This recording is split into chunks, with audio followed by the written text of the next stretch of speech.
Alright, let's talk about the SEC's recent struggles because honestly it's a topic that's been buzzing in the college football world, and I've got some thoughts. Here's the thing. The SEC's dominance isn't just about nil or the transfer portal. It's way more complex than that. So let's dive in. First off, let's address the elephant in the room. The SEC's coaching hires. Personally, I think this is where the real issue lies. Take Alabama, for example. Replacing Nick Saban was never going to be easy, but hiring Kalen DeBoer?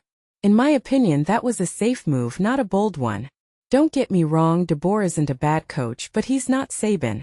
And let's be real. Alabama's recent performance reflects that.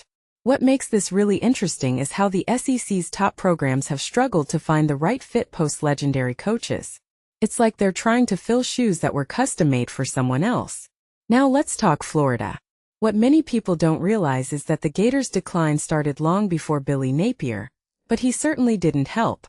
Napier's tenure was a disaster, and it's fascinating how a program with Florida's resources could bottom out like that.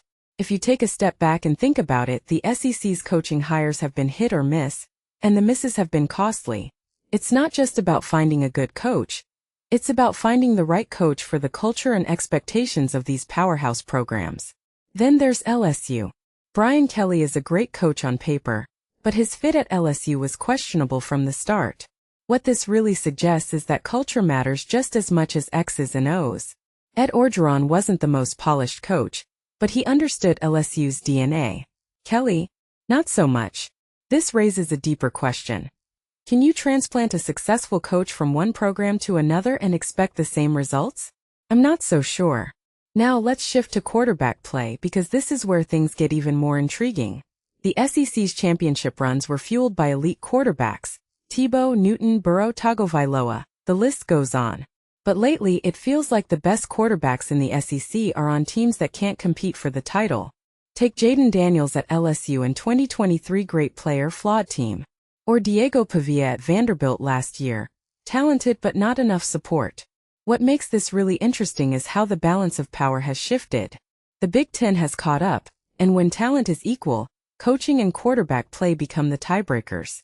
One thing that immediately stands out is how Georgia's back-to-back championships in 2021 and 2022 were carried by Stetson Bennett, a player who wasn't even on the radar early in his career. It's a reminder that sometimes, all you need is a quarterback who can elevate everyone around them. But here's the kicker. The SEC hasn't had that kind of transcendent quarterback play recently, and it's showing. So where does this leave the SEC? Personally, I think the league still has the talent to compete. Coaches like Kirby Smart, Lane Kiffin, and Steve Sarkisian are capable of making a run. But here's the thing. They need the right quarterbacks. If Arch Manning or Trinidad Chambliss can step up this year, we might see a resurgence. But if not, the SEC's drought could continue. What this really suggests is that college football is more competitive than ever. The SEC's dominance wasn't just about talent.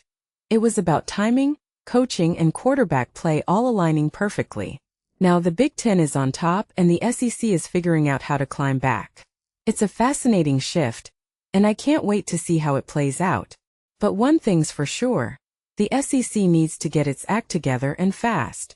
Perception is reality, and right now the perception is that the SEC isn't what it used to be. Let's see if they can prove everyone wrong.